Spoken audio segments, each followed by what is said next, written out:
Alcohol is the only drug where people are pressurizing you to take it. There are people profiting billions of dollars from our drinking habit. Movies, ads, celebrity brands, they all portray alcohol as something beneficial. We're bombarded with the upsides of this poison from birth. Well, today, we're challenging the status quo. In this video, celebrities brave enough to go against the grain give an unfiltered perspective on alcohol.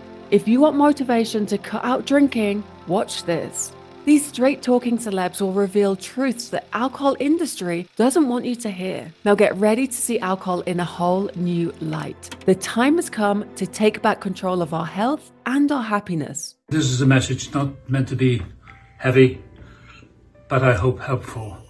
I am a recovering alcoholic, and to you out there, I know there are people struggling. In this day and age of cancel and hatred and non-compromise, children being bullied, I say to this, be kind to yourself, be kind. Stay out of the circle of toxicity with people. If they offend you, live your life, be proud of your life. 47 years ago, I was in a desperate situation, in despair, probably not long to live, and I just happened to acknowledge one day that there was something really wrong with me, but I didn't realize that it was a kind of condition, mental, physical, emotional condition called alcoholism or addiction. I'm not an expert on drugs, I'm not an expert on anything. I know nothing, except I have found a life where no one bullies me. I want to say to all you young people who are being bullied, take heed, you be proud of yourself. Don't listen to them. Don't let yourself be put down. What I realized was I was running to things to avoid tough feelings, painful feelings. I just didn't know how to deal with them, and looking for anything I found that I use for escape.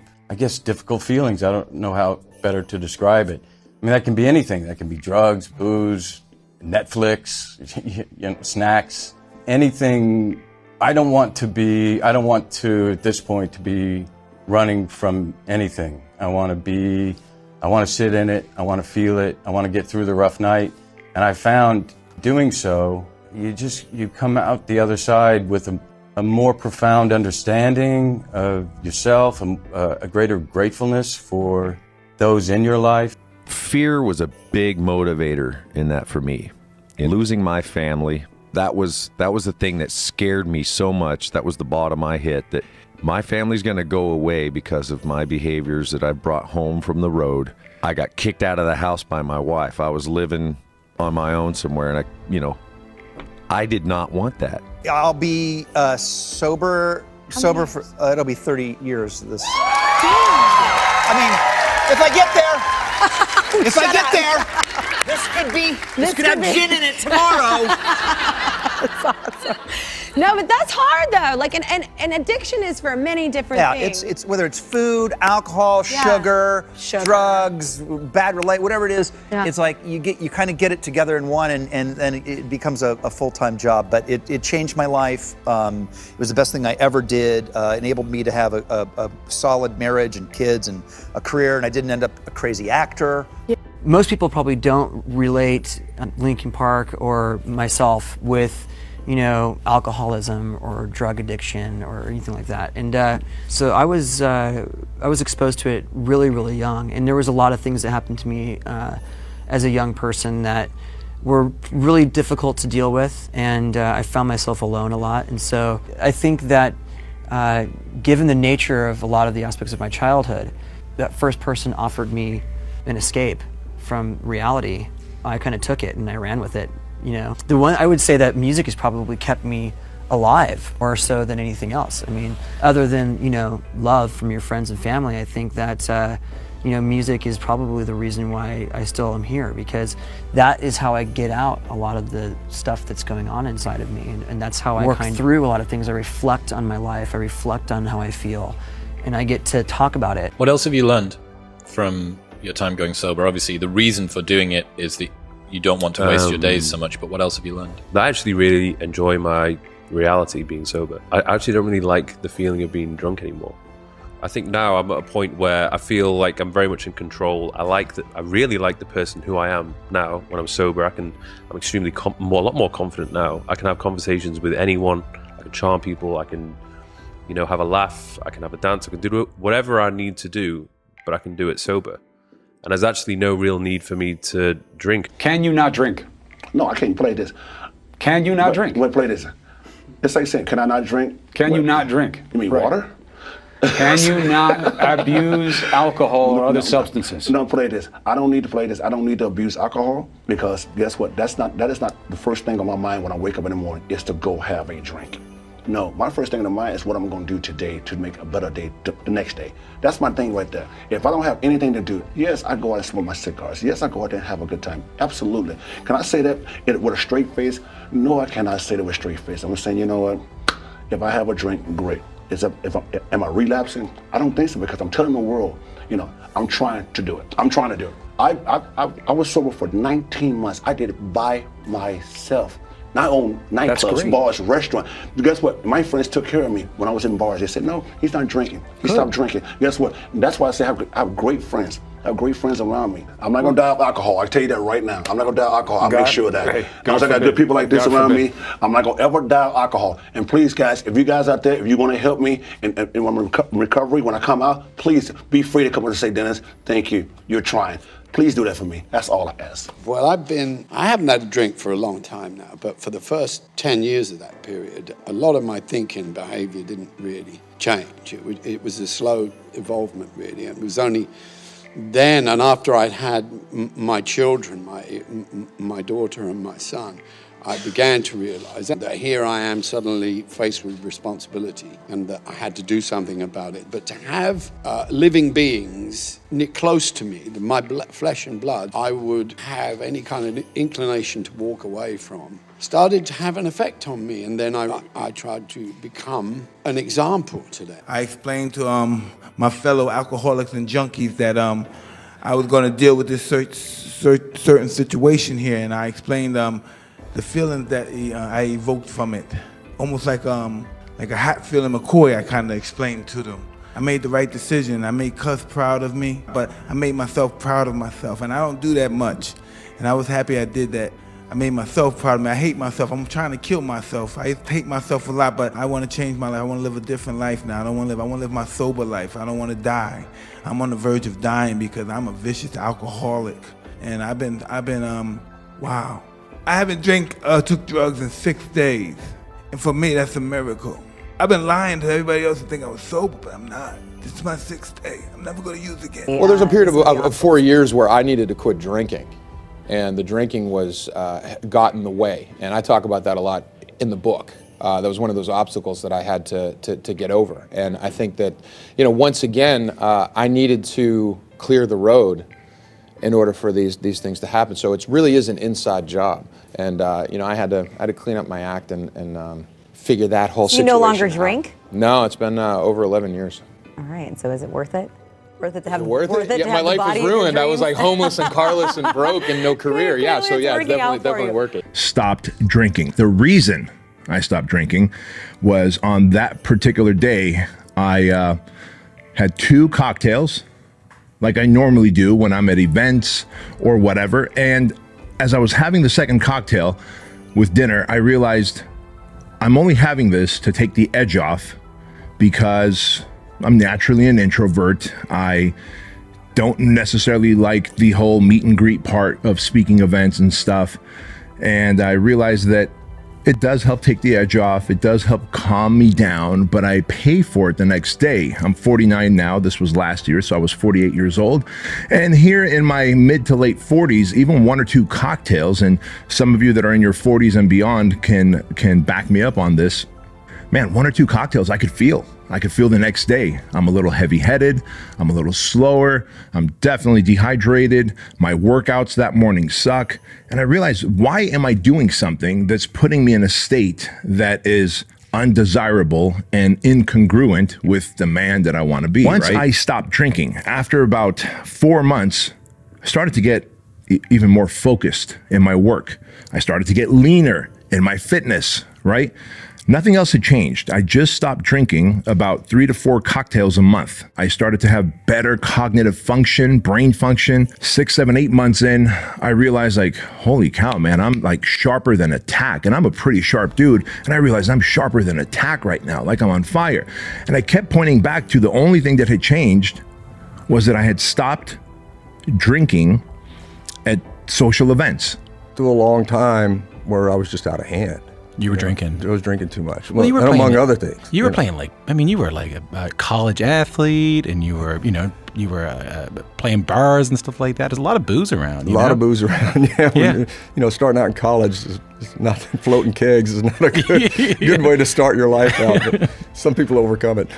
Playing bars, and then all of a sudden moving to Nashville, and we're traveling all over the country in a U-Haul van. I'm in a U-Haul in a van, and playing these small bars and clubs 6, 7 nights a week, playing 4 or 5 hours a night. And it turns into a crutch after a while. And it got out of hand for a long time until my wife finally put her foot down and said that, it's time to stop. And I did. I sort of went cold turkey and dropped everything for about 10 years. And COVID sort of got me a little discombobulated for a little bit. You had a little fallback, slip, but nothing that I can't handle.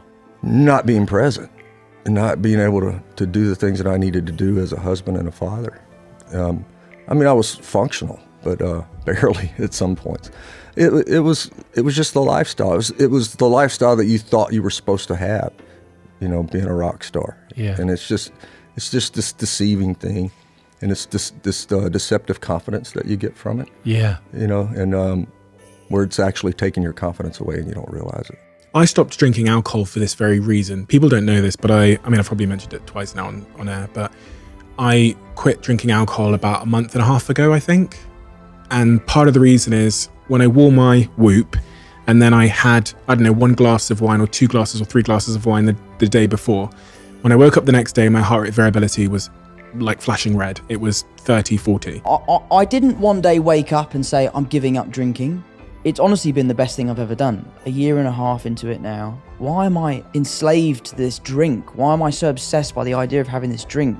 And I would look back and recognize that I would go to events for work and I can't enjoy myself until I've had a few beers. I could sleep better, I could handle problems better. Things that would go wrong on set that would normally set me off, I could take in my stride. I had such better mental clarity. I felt healthier, I felt fitter. I found amazing replacements that I think are fantastic. Ones that are also really healthy. I also found that habits were so much easier to build. Building new habits are hard enough as it is, and I'd made it even harder by being hungover once or twice every couple of weeks. There is no chance that I'm going to do morning meditation or reading when I'm desperately holding on for dear life in the midst of a hangover, let alone if I'm still asleep. By having more stability in my schedule, I was able to build the consistency that I needed to embed these habits. In fact, I built a meditation habit 5 years ago, the first time I ever went sober, and I still use it today. That was a one-time investment that still pays dividends. Better sleep was something that I probably expected to get.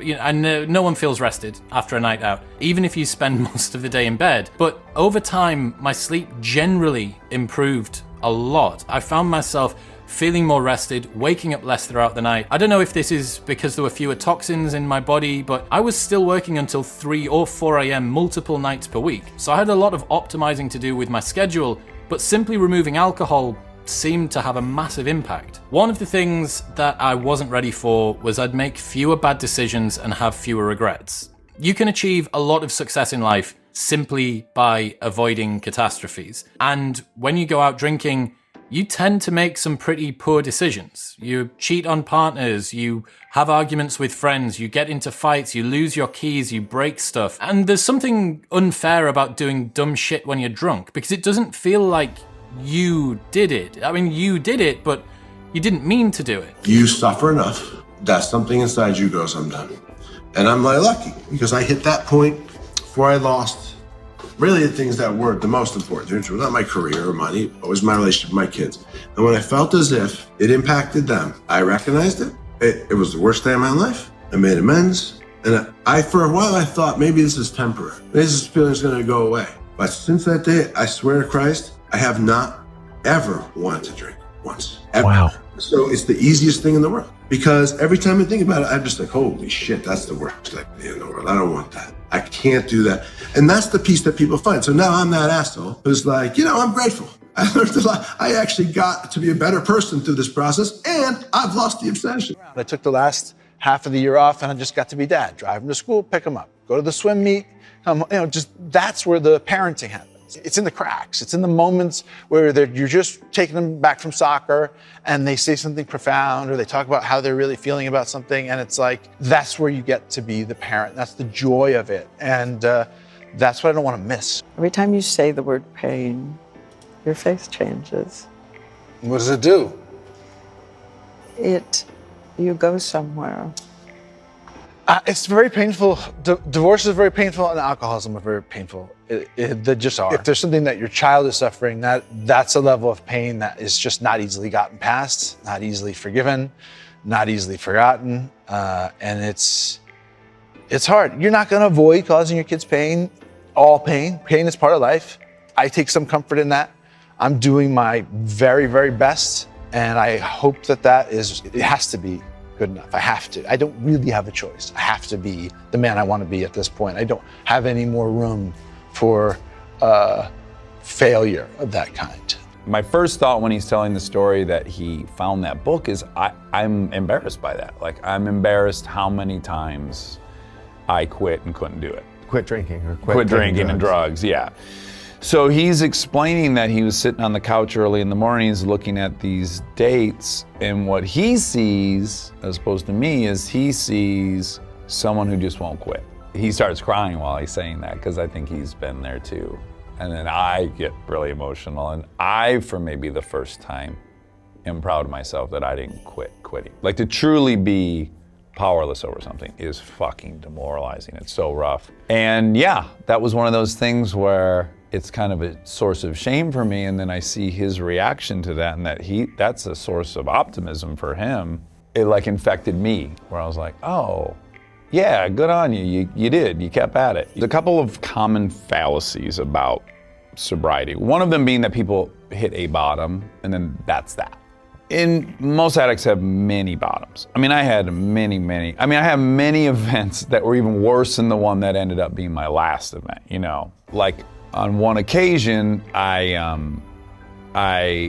went out on a Friday night, and I had seen my pill drug dealer earlier in the day, and I had gotten pills for what I would have assumed would have been the next week and a half. So I had gotten maybe 100 Vicodin, 80 Percocet, 40 Xanax, like 50, 60 diet pills.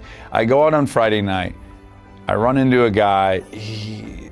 I'm getting coke. Do you want some? Yeah, I'll get an 8-ball. I get an 8-ball. Then I'm at the bar and like, I don't want to be at this bar. I want to be back at my apartment doing this. So I stop on the way home and I get 2 fifths of Jack and a case of beer. Okay, that's Friday night.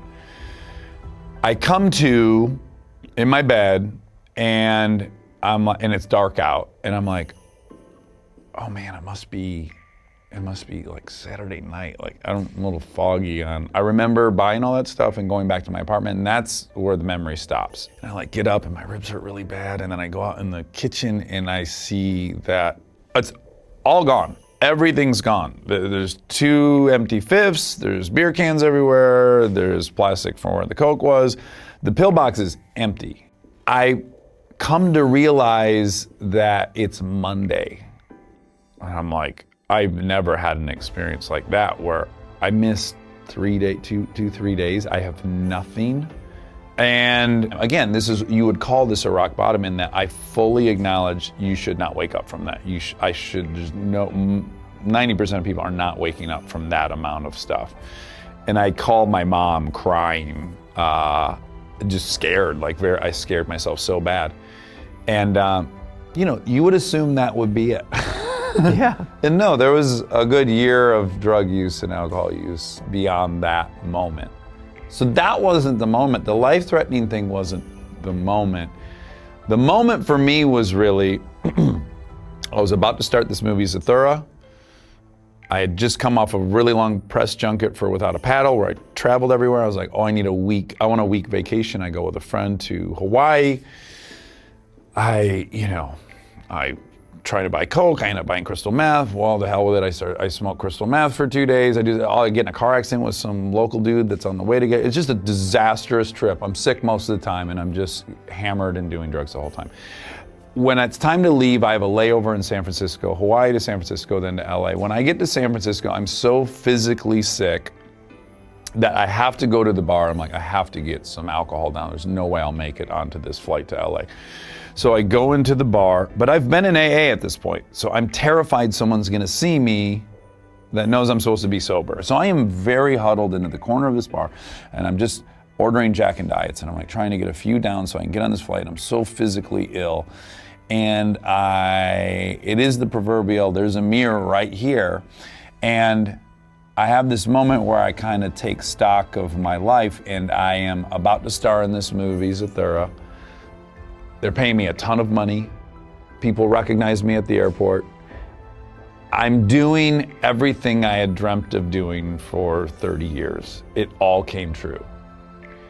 And I am the least happy I've ever been in my life. I'm closest to not wanting to be alive ever as I've ever been. And I have every single thing on paper that I wanted. And that was a very weird, I feel grateful for this, because I was able to say, oh, something much more profound is broken. Because up to then, I could tell myself, well, if I had money, I wouldn't need to do this. If I was doing the thing I wanted to do, that would solve everything. Yeah. I think a lot of us proceed through life thinking we would be happy if, we would have self-esteem if, we would know contentment if. And those are illusions that most people don't get to find out are illusions. And I got to find out it's an illusion. I was lucky enough to have $1 million. If you would have my whole life, if I had $1 million, like, do you know how I would feel if I had $1 million? Do you know what my life would be like with $1 million? Well, I had $1 million, and I couldn't get on a flight to fly 35 minutes. And I was like, oh, it's none of those things. Well, the thing about recovery, without getting too specific, is that it's really not a self-help dynamic. What it is a dynamic of helping others.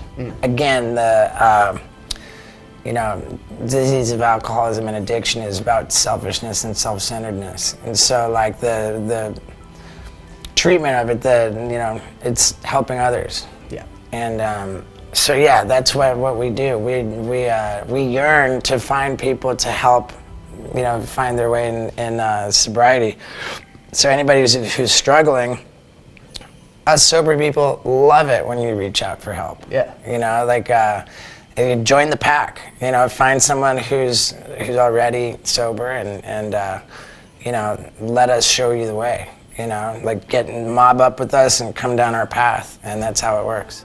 I'm in a 12-step program. I'm in an AA, right? So I was I'm in recovery, so almost 2 years now, and that really changed my life. Getting into 12 steps, and and I know that's your book, but one of the things that stuck with me is esteemable people do esteemable things, and it's like And it's like when you have that choice to do something. It's better than alcohol, man. Yeah. Yeah, and the funny thing is, if you're trying to stop drinking, you need something better than alcohol. Alcohol's pretty good. Yeah. So you better find something a lot better, man.